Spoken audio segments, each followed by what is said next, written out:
أعوذ بالله من الشيطان الرجيم. بسم الله الرحمن الرحيم. الحمد لله رب العالمين الرحمن الرحيم مالك يوم الدين. إياك نعبد وإياك نستعين. اهدنا الصراط المستقيم صراط الذين أنعمت عليهم غير المغضوب عليهم ولا الضالين. بسم الله الرحمن الرحيم. ألف لام ميم. ذلك الكتاب لا ريب فيه هدى للمتقين الذين يؤمنون بالغيب ويقيمون الصلاة ومما رزقناهم ينفقون والذين يؤمنون بما أنزل إليك وما أنزل من قبلك وبالآخرة هم يوقنون أولئك على هدى من ربهم وأولئك هم المفلحون. إن الذين كفروا سواء عليهم أأنذرتهم أم لم تنذرهم لا يؤمنون. ختم الله على قلوبهم وعلى سمعهم وعلى أبصارهم غشاوة ولهم عذاب عظيم. ومن الناس من يقول آمنا بالله وباليوم الآخر وما هم بمؤمنين يخادعون الله والذين آمنوا وما يخدعون إلا أنفسهم وما يشعرون. في قلوبهم مرض فزادهم الله مرضا ولهم عذاب أليم بما كانوا يكذبون. وإذا قيل لهم لا تفسدوا في الأرض قالوا إنما نحن مصلحون ألا إنهم هم المفسدون ولكن لا يشعرون. وإذا قيل لهم آمنوا كما آمن الناس قالوا أنؤمن كما آمن السفهاء ألا إنهم هم السفهاء ولكن لا يعلمون. وإذا لقوا الذين آمنوا قالوا آمنا وإذا خلوا إلى شياطينهم قالوا إنا معكم إنما نحن مستهزئون. الله يستهزئ بهم ويمدهم في طغيانهم يعمهون. أولئك الذين اشتروا الضلالة بالهدى فما ربحت تجارتهم وما كانوا مهتدين.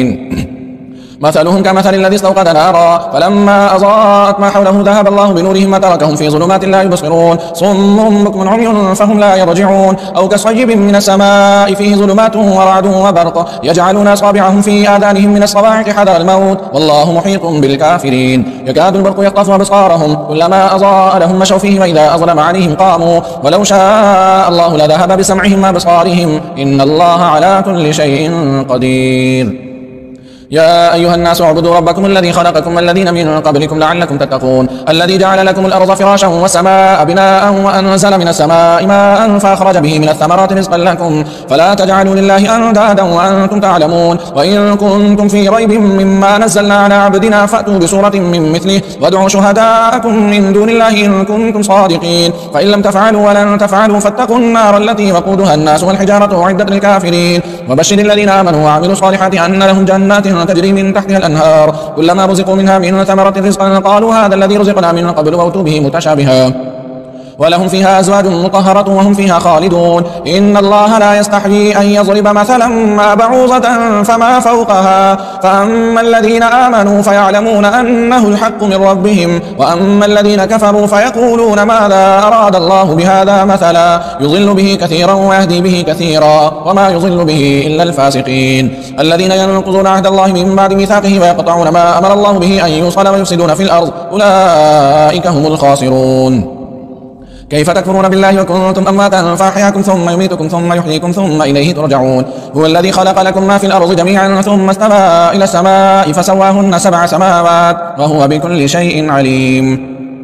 وإذ قال ربك للملائكة إني جاعل في الأرض خليفة قالوا وتجعل فيها من يفسد فيها ويسفك الدماء ونحن نسبح بحمدك ونقدس لك قال إني أعلم ما لا تعلمون. وعلم آدم الأسماء كلها ثم عرضهم على الملائكة فقال أنبئوني بأسماء هؤلاء إن كنتم صادقين قالوا سبحانك لا علم لنا إلا ما علمتنا إنك أنت العليم الحكيم. قال يا آدم أنبئهم بأسمائهم فلما أنبأهم بأسمائهم قال ألم أقل لكم إني أعلم غيب السماوات والأرض وأعلم ما تبدون وما كنتم تكتمون. وإذ قلنا للملائكة اسجدوا لآدم فسجدوا إلا إبليس أبى واستكبر وكان من الكافرين. وقلنا يا آدم اسكن أنت وزوجك الجنة وكلا منها رغدا حيث شئتما ولا تقربا هذه الشجرة فتكونا من الظالمين. فأزلهما الشيطان عنها فأخرجهما مما كانا فيه وقلنا اهبطوا بعضكم لبعض عدو ولكم في الأرض مستقر ومتاع إلى حين. فتلقى آدم من ربه كلمات فتاب عليه إنه هو التواب الرحيم. قلنا اهبطوا منها جميعا فإما يأتينكم مني هدى فمن تبع هداي فلا خوف عليهم ولا هم يحزنون.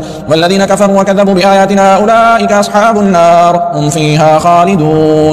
يا بني إسرائيل اذكروا نعمتي التي أنعمت عليكم وأوفوا بعهدي أوف بعهدكم وإياي فارهبون وآمنوا بما أنزلت مصدقا لما معكم ولا تكونوا أول كافر به ولا تشتروا بآياتي ثمنا قليلا وإياي فاتقون ولا تلبسوا الحق بالباطل وتكتموا الحق وأنتم تعلمون وأقيموا الصلاة وآتوا الزكاة واركعوا مع الراكعين أتأمرون الناس بالبر وتنسون أنفسكم وأنتم تتلون الكتاب أفلا تعقلون واستعينوا بالصبر والصلاة وإنها لكبيرة إلا على الخاشعين الذين يظنون أنهم ملاقو ربهم وأنهم إليه راجعون يا بني إسرائيل اذكروا نعمتي التي أنعمت عليكم وأني فضلتكم على العالمين واتقوا يوما لا تجزي نفس عن نفس شيئا ولا يقبل منها شفاعة ولا يؤخذ منها عدل ولا هم ينصرون وإذ نجيناكم من آل فرعون يسومونكم سوء العذاب يذبحون أبناءكم ويستحيون نساءكم وفي ذلكم بلاء من ربكم عظيم وإذ فرقنا بكم البحر فأنجيناكم وأغرقنا آل فرعون وأنتم تنظرون وإذ وعدنا موسى 40 ليلة ثم اتخذتم العجل من بعده وأنتم ظالمون ثم عفونا عنكم من بعد ذلك لعلكم تشكرون وإذ آتينا موسى الكتاب والفرقان لعلكم تهتدون وإذ قال موسى لقومه يا قوم إنكم ظلمتم أنفسكم باتخاذكم العجل فتوبوا إلى بارئكم فاقتلوا أنفسكم ذلكم خير لكم عند بارئكم فتاب عليكم إنه هو التواب الرحيم وإذ قلتم يا موسى لن نؤمن لك حتى نرى الله جهرة فأخذتكم الصاعقة وأنتم تنظرون ثم بعثناكم من بعد موتكم لعلكم تشكرون وظللنا عليكم الغمام وأنزلنا عليكم المن والسلوى كلوا من طيبات ما رزقناكم وما ظلمونا ولكن كانوا أنفسهم يظلمون وإذ قلنا ادخلوا هذه القرية فكلوا منها حيث شئتم رغدا وادخلوا الباب سجدا وقولوا حطة نغفر لكم خطاياكم وسنزيد المحسنين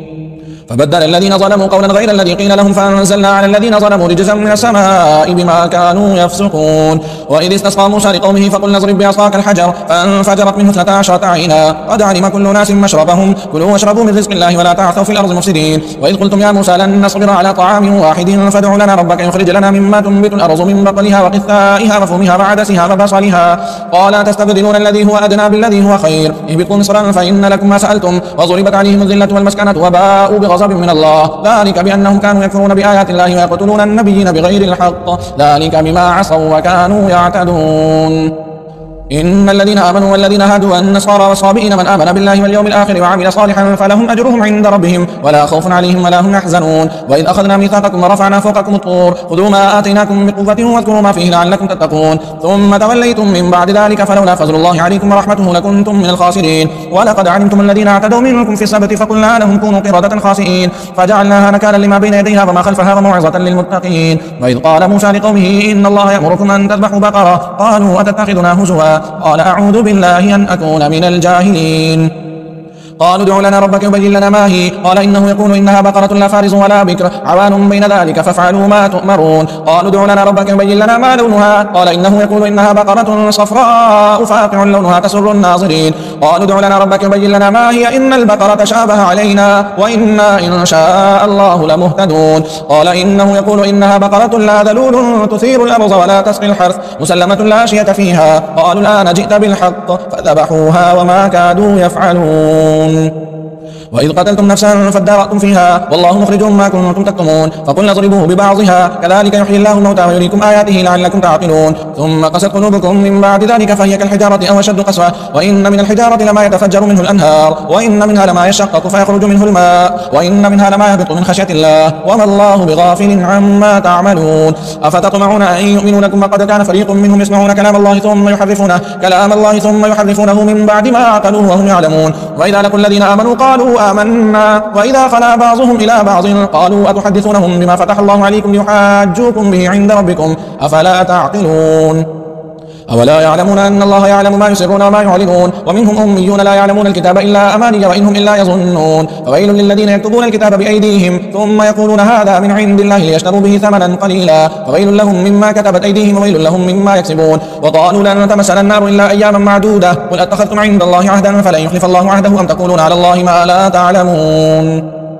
بلى من كسب سيئة وأحاطت به خطيئته فأولئك أصحاب النار هم فيها خالدون والذين آمنوا وعملوا الصالحات أولئك أصحاب الجنة هم فيها خالدون وإذ أخذنا ميثاق بني إسرائيل لا تعبدون إلا الله وبالوالدين إحسانا وذي القربى واليتامى والمساكين وقولوا للناس حسنا وأقيموا الصلاة وآتوا الزكاة ثم توليتم إلا قليلا منكم وأنتم معرضون وإذ أخذنا ميثاقكم لا تسفكون دماءكم ولا تخرجون أنفسكم من دياركم ثم أقررتم أنكم تشهدون ثم ثم أنتم هؤلاء تقتلون أنفسكم وتخرجون فريقا منكم من ديارهم تظاهرون عليهم بالإثم والعدوان وإن يأتوكم سارى تفادوهم وهو محرم عليكم إخراجهم أفتؤمنون ببعض الكتاب وتكفرون ببعض فما جزاء من يفعل ذلك منكم إلا خزي في الحياة الدنيا ويوم القيامة يردون إلى أشد العذاب وما الله بغافل عما تعملون أولئك الذين اشتروا الحياة الدنيا بالآخرة فلا يخفف عنهم العذاب ولا هم ينصرون ولقد آتينا موسى الكتاب وقفينا من بعده بالرسل وآتينا عيسى ابن مريم البينات وأيدناه بالروح القدس أفكلما جاءكم رسول بما لا تهوى أنفسكم استكبرتم ففريقا كذبتم وفريقا تقتلون وقالوا قلوبنا غلف بل لعنهم الله بكفرهم فقليلا ما يؤمنون ولما جاءهم كتاب من عند الله مصدق لما معهم وكانوا من قبل يستفتحون على الذين كفروا فلما جاءهم ما عرفوا كفروا به فلعنة الله على الكافرين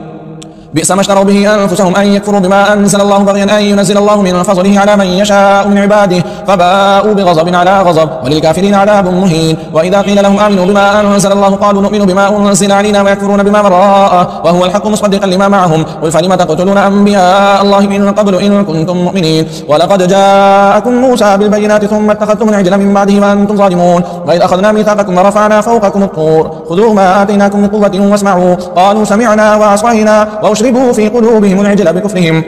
قل بئس ما يأمركم به إيمانكم إن كنتم مؤمنين قل إن كانت لكم الدار الآخرة عند الله خالصة من دون الناس فتمنوا الموت إن كنتم صادقين ولن يتمنوه أبدا بما قدمت أيديهم والله عليم بالظالمين ولتجدنهم أحرص الناس على حياة ومن الذين أشركوا يود أحدهم لو يعمر ألف سنة وما هو بمزحزحه من العذاب أن يعمر والله بصير بما يعملون قل من كان عدوا لجبريل فإنه نزله على قلبك بإذن الله مصدقا لما بين يديه وهدى وبشرى للمؤمنين من كان عدوا لله وملائكته ورسله وجبريل وميكال فإن الله عدو للكافرين ولقد أنزلنا إليك آيات بينات وما يكفر بها إلا الفاسقون أو كلما عاهدوا عهدا نبذه فريق منهم بل أكثرهم لا يؤمنون ولما جاءهم رسول من عند الله مصدق لما معهم نبذ فريق من الذين أوتوا الكتاب كتاب الله وراء ظهورهم كأنهم لا يعلمون واتبعوا ما تتلو الشياطين على ملك سليمان وما كفر سليمان ولكن الشياطين كفروا يعلمون الناس السحر وما أنزل على الملكين ببابل هاروت وماروت وما يعلمان من أحد حتى يقولا إنما نحن فتنة فلا تكفر ويتعلمون منهما ما يفرقون به بين المرء وزوجه وما هم بضارين به من أحد إلا بإذن الله ويتعلمون ما يزرهم ولا ينفعهم ولقد علموا لمن اشتراه ما له في الآخرة من خلاق ولبئس ما شروا به أنفسهم لو كانوا يعلمون ولو أنهم آمنوا واتقوا لمثوبة من عند الله خير لو كانوا يعلمون يا أيها الذين آمنوا لا تقولوا راعنا وقولوا انظرنا واسمعوا وللكافرين عذاب أليم ما يود الذين كفروا من أهل الكتاب ولا المشركين أن ينزل عليكم من خير من ربكم والله يختص برحمته من يشاء والله ذو الفضل العظيم ما ننسخ من آية أو ننسها نأتي بخير منها أو مثلها ألم تعلم أن الله على كل شيء قدير ألم تعلم أن الله له ملك السماوات والأرض وما لكم من دون الله من ولي ولا نصير أم تريدون أن تسألوا رسولكم كما سئل موسى من قبل ومن يتبدل الكفر بالإيمان فقد ضل سواء السبيل ود كثير من أهل الكتاب لو يردونكم من بعد إيمانكم كفارا حسدا من عند أنفسهم من بعد ما تبين لهم الحق فاعفوا واصفحوا حتى يأتي الله بأمره إن الله على كل شيء قدير وأقيموا الصلاة وآتوا الزكاة وما تقدموا لأنفسكم من خير تجدوه عند الله إن الله بما تعملون بصير وقالوا لن يدخل الجنة إلا من كان هودا أو نصارى تلك أمانيهم قل هاتوا برهانكم إن كنتم صادقين بلى من أسلم وجهه لله وهو محسن فله أجره عند ربه ولا خوف عليهم ولا هم يحزنون وقالت اليهود ليست النصارى على شيء وقالت النصارى ليست اليهود على شيء وهم يتلون الكتاب كذلك قال الذين لا يعلمون مثل قولهم والله يحكم بينهم يوم القيامة فيما كانوا فيه يختلفون ومن أظلم ممن منع مساجد الله أن يذكر فيها اسمه وسعى في خرابها أولئك ما كان لهم أن يدخلوها إلا خائفين لهم في الدنيا خزي ولهم في الآخرة عذاب عظيم ولله المشرق والمغرب فأينما تولوا فثم وجه الله إن الله واسع عليم وقالوا اتخذ الله ولدا سبحانه بل له ما في السماوات والأرض كل له قانتون بديع السماوات والأرض وإذا قضى أمرا فإنما يقول له كن فيكون وقال الذين لا يعلمون لولا يكلمنا الله أو تأتينا آية كذلك قال الذين من قبلهم مثل قولهم تشابهت قلوبهم قد بينا الآيات لقوم يوقنون إنا أرسلناك بالحق بشيرا ونذيرا ولا تسأل عن أصحاب أصحاب الجحيم ولن ترضى عنك اليهود ولا النصارى حتى تتبع ملتهم قل إن هدى الله هو الهدى ولئن اتبعت أهواءهم بعد الذي جاءك من العلم ما لك من الله من ولي ولا نصير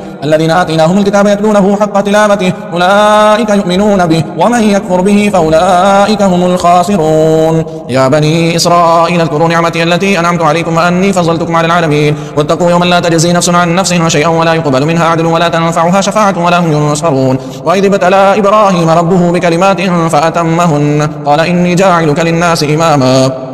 قال ومن ذريتي قال لا ينال عهد الظالمين وإذ جعلنا البيت مثابة للناس وأمنا واتخذوا من مقام إبراهيم مصلى وعهدنا إلى إبراهيم وإسماعيل أن طهرا بيتي للطائفين والعاكفين والركع السجود وإذ قال إبراهيم رب اجعل هذا بلدا آمنا وارزق أهله من الثمرات من آمن منهم بالله واليوم الآخر قال ومن كفر فأمتعه قليلا ثم أضطره إلى عذاب النار وبئس المصير وإذ يرفع إبراهيم القواعد من البيت وإسماعيل ربنا تقبل منا إنك أنت السميع العليم ربنا واجعلنا مسلمين لك ومن ذريتنا أمة مسلمة لك وأرنا مناسكنا وتب علينا إنك أنت التواب الرحيم ربنا وابعث فيهم رسولا منهم يتلو عليهم آياتك ويعلمهم الكتاب والحكمة ويزكيهم إنك أنت العزيز الحكيم ومن يرغب عن ملة إبراهيم إلا من سفه نفسه ولقد اصطفيناه في الدنيا وإنه في الآخرة لمن الصالحين إذ قال له ربه أسلم قال أسلمت لرب العالمين ووصى بها إبراهيم بنيه ويعقوب يا بني إن الله اصطفى لكم الدين فلا تموتن إلا وأنتم مسلمون أم كنتم شهداء إذ حضر يعقوب الموت إذ قال لبنيه ما تعبدون من بعدي قالوا نعبد إلهك وإله آبائك إبراهيم وإسماعيل وإسحاق إلها واحدا ونحن له مسلمون تلك أمة قد خلت لها ما كسبت ولكم ما كسبتم ولا تسألون عما كانوا يعملون وقالوا كونوا هودا أو نصارى تهتدوا قل بل ملة إبراهيم حنيفا وما كان من المشركين قولوا آمنا بالله وما أنزل إلينا وما أنزل إلى إبراهيم وإسماعيل وإسحاق ويعقوب والأسباط وما أوتي موسى وعيسى وما أوتي النبيون من ربهم لا نفرق بين أحد منهم ونحن له مسلمون فإن آمنوا بمثل ما آمنتم به فقد اهتدوا وإن تولوا فإنما هم في شقاق فسيكفيكهم الله وهو السميع العليم صبغة الله ومن أحسن من الله صبغة ونحن له عابدون قل أتحاجوننا في الله وهو ربنا وربكم ولنا أعمالنا ولكم أعمالكم ونحن له مخلصون أم تقولون إن إبراهيم وإسماعيل وإسحاق ويعقوب والأسباط كانوا هودا أو نصارى قل أنتم أعلم أم الله ومن أظلم ممن كتم شهادة عنده من الله وما الله بغافل عما تعملون تلك أمة قد خلت لها ما كسبت ولكم ما كسبتم ولا تسألون عما كانوا يعملون سيقول السفهاء من الناس ما ولاهم عن قبلتهم التي كانوا عليها قل لله المشرق والمغرب يهدي من يشاء إلى صراط مستقيم وكذلك جعلناكم أمة وسطا لتكونوا شهداء على الناس ويكون الرسول عليكم شهيدا وما جعلنا القبلة التي كنت عليها إلا لنعلم من يتبع الرسول ممن ينقلب على عقبيه وإن كانت لكبيرة إلا على الذين هدى الله وما كان الله ليضيع إيمانكم إن الله بالناس لرؤوف رحيم قد نرى تقلب وجهك في السماء فلنولينك قبلة ترضاها فول وجهك شطر المسجد الحرام وحيث ما كنتم فولوا وجوهكم شطره وإن الذين أوتوا الكتاب ليعلمون أنه الحق من ربهم وما الله بغافل عما يعملون ولئن أتيت الذين أوتوا الكتاب بكل آية ما تبعوا قبلتك وما أنت بتابع قبلتهم وما بعضهم بتابع قبلة بعض ولئن اتبعت أهواءهم من بعد ما جاءك من العلم إنك إذا لمن الظالمين الذين آتيناهم الكتاب يعرفونه كما يعرفون أبناءهم وإن فريقا منهم ليكتمون الحق وهم يعلمون الحق من ربك فلا تكونن من الممترين ولكل وجهة هو موليها فاستبقوا الخيرات أينما تكونوا يأتي بكم الله جميعا إن الله على كل شيء قدير ومن حيث خرجت فول وجهك شطر المسجد الحرام وإنه للحق من ربك وما الله بغافل عما تعملون ومن حيث خرجت فول وجهك شطر المسجد الحرام وإنه للحق من ربك وما الله بغافل عما تعملون ومن حيث خرجت فول وجهك شطر المسجد الحرام وحيث ما كنتم فولوا وجوهكم شطره لئلا يكون للناس عليكم حجة إلا الذين ظلموا منهم فلا تخشوهم واخشوني ولأتم نعمتي عليكم ولعلكم تهتدون كما أرسلنا فيكم رسولا منكم يتلو عليكم آياتنا ويزكيكم ويعلمكم الكتاب والحكمة ويعلمكم ما لم تكونوا تعلمون فاذكروني أذكركم واشكروا لي ولا تكفرون يا أيها الذين آمنوا استعينوا بالصبر والصلاة إن الله مع الصابرين ولا تقولوا لمن يقتل في سبيل الله أموات بل أحياء ولكن لا تشعرون ولنبلونكم بشيء من الخوف والجوع ونقص من الأموال والأنفس والثمرات وبشر الصابرين الذين إذا أصابتهم مصيبة قالوا إنا لله وإنا إليه راجعون أولئك عليهم صلوات من ربهم ورحمة وأولئك هم المهتدون إن الصفا والمروة من شعائر الله فمن حج البيت أو اعتمر فلا جناح عليه أن يطوف بهما ومن تطوع خيرا فإن الله شاكر عليم إن الذين يكتمون ما أنزلنا من البينات والهدى من بعد ما بيناه للناس في الكتاب أولئك يلعنهم الله ويلعنهم اللاعنون إلا الذين تابوا وأصلحوا وبينوا فأولئك أتوب عليهم وأنا التواب الرحيم إن الذين كفروا وماتوا وهم كفار أولئك عليهم لعنة الله والملائكة والناس أجمعين خالدين فيها لا يخفف عنهم العذاب ولا هم ينظرون وإلهكم إله واحد لا إله إلا هو الرحمن الرحيم إن في خلق السماوات والأرض واختلاف الليل والنهار والفلك التي تجري في البحر بما ينفع الناس وما أنزل الله من السماء من ماء فأحيا به الأرض بعد موتها وبث فيها من كل دابة وتصريف الرياح والسحاب المسخر بين السماء والأرض لآيات لقوم يعقلون ومن الناس من يتخذ من دون الله أندادا يحبونهم كحب الله والذين آمنوا أشد حبا لله ولو يرى الذين ظلموا إذ يرون العذاب أن القوة لله جميعا وأن الله شديد العذاب إذ تبرأ الذين اتبعوا من الذين اتبعوا ورأوا العذاب وتقطعت بهم الأسباب وقال الذين اتبعوا لو أن لنا كرة فنتبرأ منهم كما تبرأوا منا كذلك يريهم الله أعمالهم حسرات عليهم وما هم بخارجين من النار يا أيها الناس كلوا مما في الأرض حلالا طيبا ولا تتبعوا خطوات الشيطان إنه لكم عدو مبين إنما يأمركم بالسوء والفحشاء وأن تقولوا على الله ما لا تعلمون وإذا قيل لهم اتبعوا ما أنزل الله قالوا بل نتبع ما ألفينا عليه آباءنا أولو كان آباؤهم لا يعقلون شيئا ولا يهتدون ومثل الذين كفروا كمثل الذي ينعق بما لا يسمع إلا دعاء ونداء صم بكم عمي فهم لا يعقلون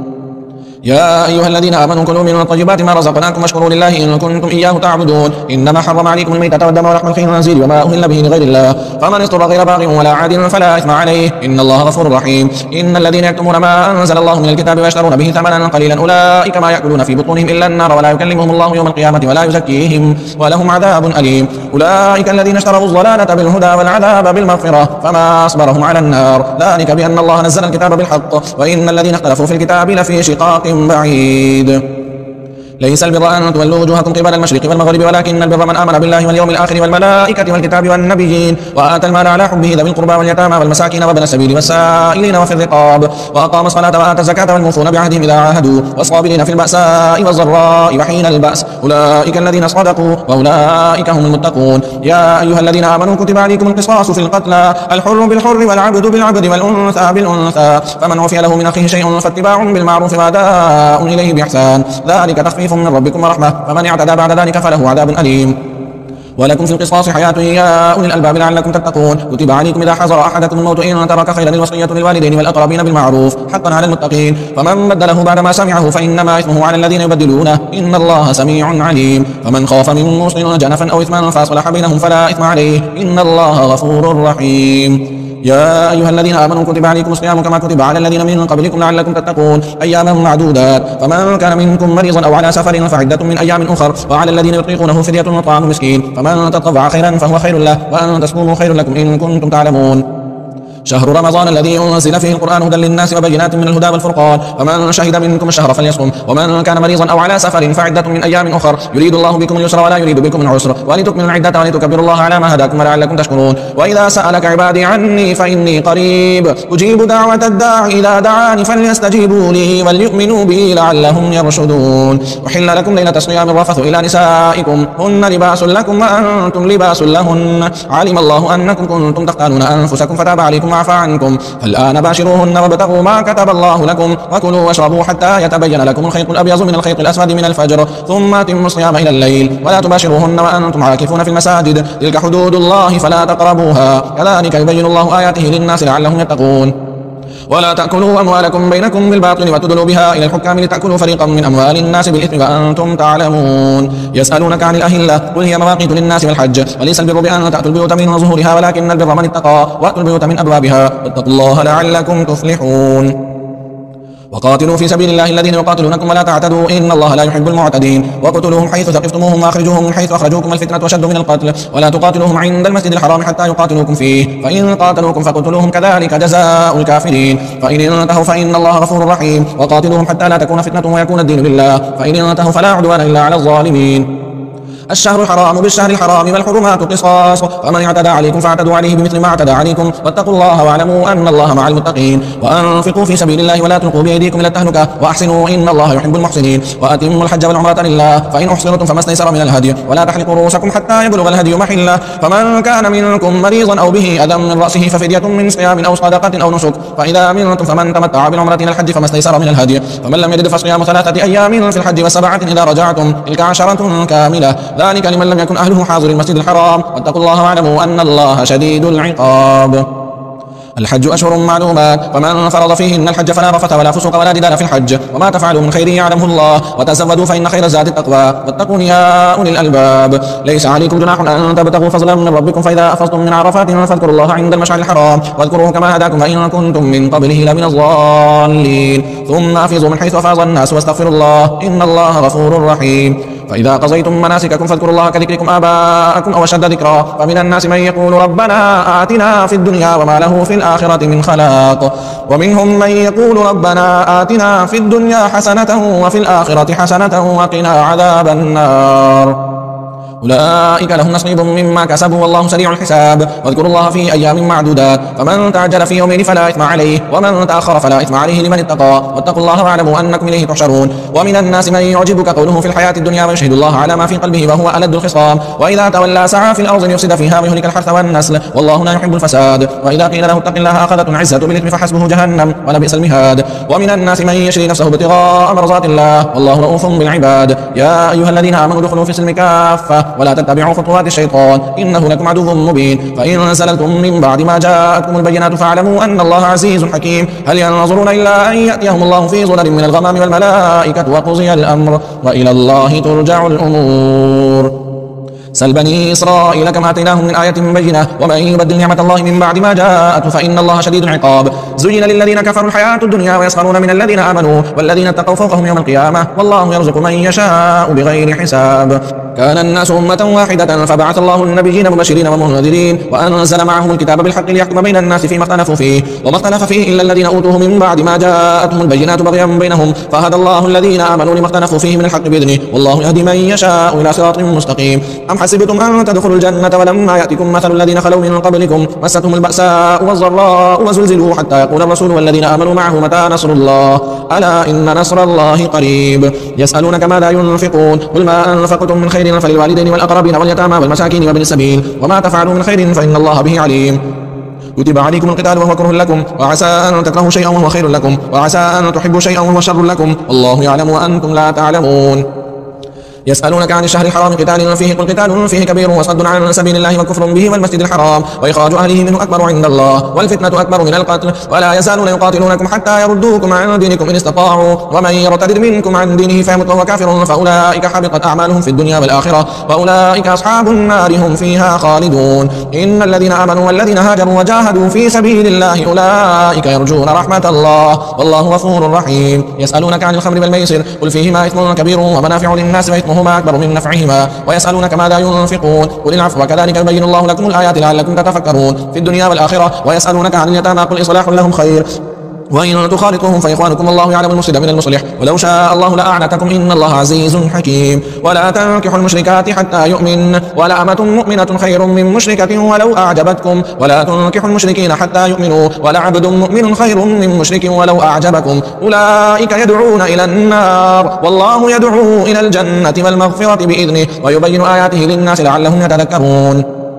ويسألونك عن المحيض قل هو أذى فاعتزلوا النساء في المحيض ولا تقربوهن حتى يطهرن فإذا تطهرن فأتوهن من حيث أمركم الله إن الله يحب التوابين ويحب المتطهرين. نساؤكم حرث لكم فأتوا حرثكم أن شئتم وقدموا لأنفسكم واتقوا الله واعلموا أنكم ملاقوه وبشر المؤمنين. ولا تجعلوا الله عرضة لأيمانكم أن تبروا وتتقوا وتصلحوا بين الناس والله سميع عليم. لا يؤاخذكم الله باللغو في أيمانكم ولكن يؤاخذكم بما كسبت قلوبكم الله غفور حليم. للذين يؤلون من نسائهم تربص 4 أشهر فإن فاءوا فإن الله غفور رحيم وإن عزموا الطلاق فإن الله سميع عليم. والمطلقات يتربصن بأنفسهن 3 قروء ولا يحل لهن أن يكتمن ما خلق الله في أرحامهن إن كن يؤمن بالله واليوم الآخر وبعولتهن أحق بردهن في ذلك إن أرادوا إصلاحا ولهن مثل الذي عليهن بالمعروف وللرجال عليهن درجة والله عزيز حكيم. الطلاق مرتان فإمساكم بمعروف أو تسريح بإحسان ولا يحل لكم أن تأخذوا مما آتيتموهن شيئا إلا أن يخافا ألا يقيما حدود الله فإن خفتم ألا يقيما حدود الله فلا جناح عليهما فيما افتدت به تلك حدود الله فلا تعتدوها ومن يتعد حدود الله فأولئك هم الظالمون. فإن طلقها فلا تحل له من بعد حتى تنكح زوجا غيره فإن طلقها فلا جناح عليهما أن يتراجعا إن ظنا أن يقيما حدود الله وتلك حدود الله يبينها لقوم يعلمون. وإذا طلقتم النساء فبلغن أجلهن فامسكوهن بمعروف أو سرحوهن بمعروف ولا تمسكوهن ضرارا لتعتدوا ومن يفعل ذلك فقد ظلم نفسه ولا تتخذوا آيات الله هزوا واذكروا نعمة الله عليكم وما أنزل عليكم من الكتاب والحكمة يعظكم به واتقوا الله واعلموا أن الله بكل شيء عليم. وإذا طلقتم النساء فبلغن أجلهن فلا تعذروهن أن ينكحن أزواجهن إذا تراضوا بينهم بالمعروف ذلك يوعظ به من كان منكم يؤمن بالله واليوم الآخر ذلكم أزكى لكم وأطهر والله يعلم وأنتم لا تعلمون. والوالدات يرضعن أولادهن حولين كاملين لمن أراد أن يتم الرضاعة وعلى المولود له رزقهن وكسوتهن بالمعروف لا تكلف نفس إلا وسعها لا تضار والدة بولدها ولا مولود له بولده وعلى الوارث مثل ذلك فإن أرادا فصالا عن تراض منهما وتشاور فلا جناح عليهما وإن أردتم أن تسترضعوا أولادكم فلا جناح عليكم إذا سلمتم ما آتيتم بالمعروف واتقوا الله واعلموا أن الله بما تعملون بصير. والذين يتوفون منكم ويذرون أزواجا يتربصن بأنفسهن 4 أشهر و10 فإذا بلغن أجلهن فلا جناح عليكم فيما فعلن في أنفسهن بالمعروف والله بما تعملون خبير. ولا جناح عليكم فيما عرضتم به من خطبة النساء أو أكننتم في أنفسكم علم الله أنكم ستذكرونهن ولكن لا تواعدوهن سرا إلا أن تقولوا قولا معروفا ولا تعزموا عقدة النكاح حتى يبلغ الكتاب أجله واعلموا أن الله يعلم ما في أنفسكم فاحذروه واعلموا أن الله غفور حليم. لا جناح عليكم إن طلقتم النساء ما لم تمسوهن أو تفرضوا لهن فريضة ومتعوهن على الموسع قدره وعلى المقتر قدره متاعا بالمعروف حقا على المحسنين. وإن طلقتموهن من قبل أن تمسوهن وقد فرضتم لهن فريضة فنصف ما فرضتم إلا أن يعفون أو يعفو الذي بيده عقدة النكاح وأن تعفوا أقرب للتقوى ولا تنسوا الفضل بينكم إن الله بما تعملون بصير.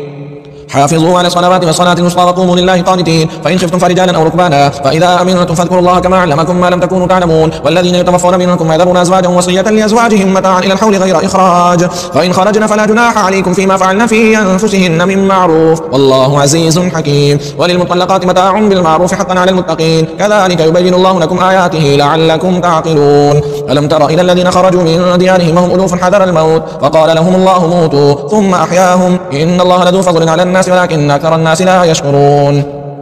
وقاتلوا في سبيل الله واعلموا أن الله سميع عليم. من ذا الذي يقرض الله قرضا حسنا فيضاعفه له أضعافا كثيرة والله يقبض ويبسط وإليه ترجعون. ألم تر إلى الملأ من بني إسرائيل من بعد موسى إذ قالوا لنبي الله ابعث لنا ملكا نقاتل في سبيل الله قال هل عسيتم إن كتب عليكم القتال ألا تقاتلوا قالوا وما لنا ألا نقاتل في سبيل الله وقد أخرجنا من ديارنا وأبنائنا فلما كتب عليهم القتال تولوا إلا قليلا منهم والله عليم بالظالمين. وقال لهم نبيهم إن الله قد بعث لكم طالوت ملكا قالوا أن يكون له الملك علينا ونحن أحق بالملك منه ولم يؤت سعة من المال قال إن الله اصطفاه عليكم وزاده بسطة في العلم والجسم والله يؤتي ملكه من يشاء والله واسع عليم. وقال لهم نبيهم إن آية ملكه أن يأتيكم التابوت فيه سكينة من ربكم وبقية مما ترك آل موسى وآل هارون تحمله الملائكة إن في ذلك لآية لكم إن كنتم مؤمنين. فلما فصل طالوت بالجنود قال إن الله مبتليكم بنهر فمن شرب منه فليس مني ومن لم يطعمه فإنه مني إلا من اغترف غرفة بيده فشربوا منه إلا قليلا منهم فلما جاوزه هو والذين آمنوا معه قالوا لا طاقة لنا اليوم بجالوت وجنوده قال الذين يظنون أنهم ملاقوا الله كم من فئة قليلة غلبت فئة كثيرة بإذن الله والله مع الصابرين. ولما برزوا لجالوت وجنوده قالوا ربنا أفرغ علينا صبرا وثبت أقدامنا وانصرنا على القوم الكافرين فهزموهم بإذن الله. وقاتل داود جالوت وآتاه الله الملك والحكمة وعلمه مما يشاء ولولا دفع الله الناس بعضهم ببعض لفسدت الأرض ولكن الله ذو فضل على العالمين. تلك آيات الله نتلوها عليك بالحق وإنك لمن المرسلين. تلك الرسل فضلنا بعضهم على بعض منهم من كلم الله ورفع بعضهم درجات وآتينا عيسى بن مريم البينات وأيدناه بروح القدس ولو شاء الله ما قتل الذين من بعدهم من بعد ما جاءتهم البينات ولكن اختلفوا فمنهم من آمن ومنهم من كفر ولو شاء الله ما قتلوا ولكن الله يفعل ما يريد. يا أيها الذين آمنوا أنفقوا مما رزقناكم من قبل أن يأتي يوم لا بيع فيه ولا خلة ولا شفاعة والكافرون هم الظالمون. الله لا إله إلا هو الحي القيوم لا تأخذه سنة ولا نوم له ما في السماوات وما في الأرض من ذا الذي يشفع عنده إلا بإذنه يعلم ما بين أيديهم وما خلفهم ولا يحيطون بشيء من علمه إلا بما شاء وسع كرسيه السماوات والأرض ولا يؤوده حفظهما وهو العلي العظيم. لا إكراه في الدين قد تبين الرشد من الغي فمن يكفر بالطاغوت ويؤمن بالله فقد استمسك بالعروة الوثقى لا انفصام لها والله سميع عليم. الله ولي الذين آمنوا يخرجهم من الظلمات إلى النور والذين كفروا أولياءهم الطاغوت يخرجونهم من النور إلى الظلمات أولئك أصحاب النار هم فيها خالدون. ألم تر إلى الذي حاج إبراهيم في ربه أن آتاه الله الملك إذ قال إبراهيم ربي الذي يحيي ويميت قال أنا أحيي وأميت قال إبراهيم فإن الله يأتي بالشمس من المشرق فأت بها من المغرب فبهت الذي كفر والله لا يهدي القوم الظالمين. أو كالذي مر على قرية وهي خاوية على عروشها قال أنى يحيي هذه الله بعد موتها فأماته الله 100 عام ثم بعثه قال كم لبثت قال لبثت يوما أو بعض يوم قال بل لبثت 100 عام فانظر إلى طعامك وشرابك لم يتسنه وانظر إلى حمارك ولنجعلك آية للناس فانظر إلى العظام كيف ننشزها ثم نكسوها لحما فلما تبين له قال أعلم أن الله على كل شيء قدير. وإذ قال إبراهيم ربي أرني كيف تحيي الموتى قال أولم تؤمن قال بلى ولكن ليطمئن قلبي قال فخذ 4 من الطير فاصرهن إليك ثم اجعل على كل جبل منهن جزءا ثم ادعهن يأتينك سعيا واعلم أن الله عزيز حكيم. مثل الذين ينفقون أموالهم في سبيل الله كمثل حبة أنبتت 7 سنابل في كل سنبلة 100 حبة والله يضاعف لمن يشاء والله واسع عليم. الذين ينفقون أموالهم في سبيل الله ثم لا يتبعون ما أنفقوا منا ولا أذى لهم أجرهم عند ربهم ولا خوف عليهم ولا هم يحزنون. قول معروف ومغفرة خير من صدقة يتبعها أذى والله غني حليم. يا أيها الذين آمنوا لا تبطلوا صدقاتكم بالمن والأذى كالذي ينفق ماله رئاء الناس ولا يؤمن بالله واليوم الآخر فمثله كمثل صفوان عليه تراب فأصابه وابل فتركه صلدا لا يقدرون على شيء مما كسبوا والله لا يهدي القوم الكافرين. ومثل الذين ينفقون أموالهم ابتغاء مرضات الله وتثبيتا من أنفسهم كمثل جنة بربوة أصابها وابل فآتت أكلها ضعفين فإن لم يصبها وابل فطل والله بما تعملون بصير. أيود أحدكم أن تكون له جنة من نخيل وأعناب تجري من تحتها الأنهار له فيها من كل الثمرات وأصابه الكبر وله ذرية ضعفاء فأصابها إعصار فيه نار فاحترقت كذلك يبين الله لكم الآيات لعلكم تتفكرون. يا أيها الذين آمنوا أنفقوا من طيبات ما كسبتم ومما أخرجنا لكم من الأرض ولا تيمموا الخبيث منه تنفقون ولستم بآخذه إلا أن تغمضوا فيه واعلموا أن الله غني حميد. الشيطان يعدكم الفقر ويأمركم بالفحشاء والله يعدكم مغفرة منه وفضلا والله واسع عليم. يؤتي الحكمة من يشاء ومن يؤت الحكمة فقد أوتي خيرا كثيرا وما يذكر إلا أولو الألباب. وما أنفقتم من نفقة أو نذرتم من نذر فإن الله يعلمه وما للظالمين من أنصار. إن تبدوا الصدقات فنعما هي وإن تخفوها وتؤتوها الفقراء فهو خير لكم ويكفر عنكم من سيئاتكم والله بما تعملون خبير. ليس عليك هداهم ولكن الله يهدي من يشاء وما تنفقوا من خير فلأنفسكم وما تنفقون إلا ابتغاء وجه الله وما تنفقوا من خير يوفى إليكم وأنتم لا تظلمون. للفقراء الذين أحصنوا في سبيل الله لا يستطيعون ضربا في الأرض يحسبهم الجاهل أغنياء من التعفف تعرفهم بسيماهم لا يسألون الناس إلحافا وما تنفقوا من خير فإن الله به عليم.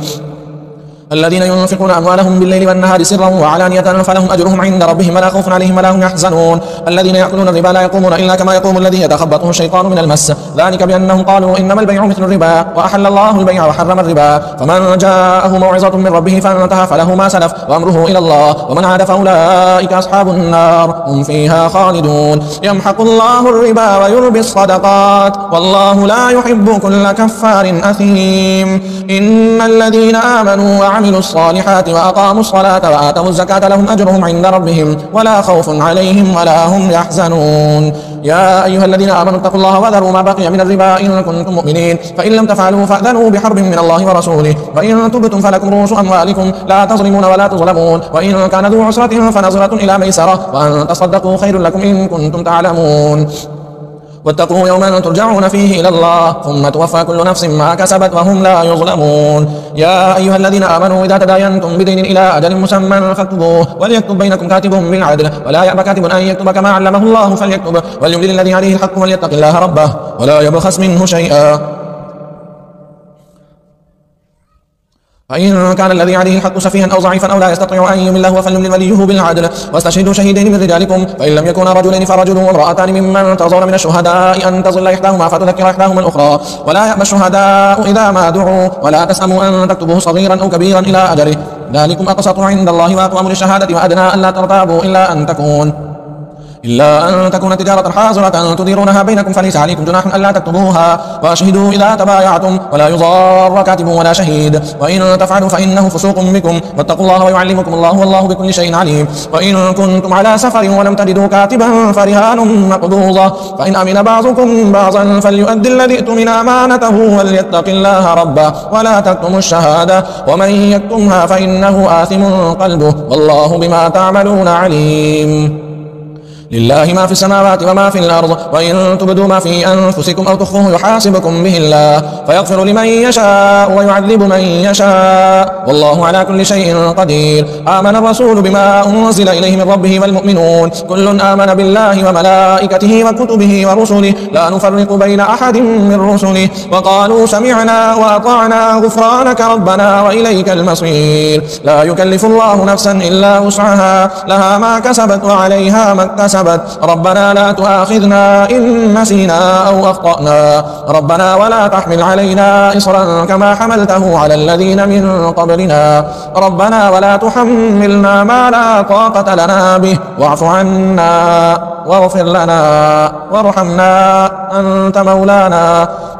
مولانا فانصرنا على القوم الكافرين.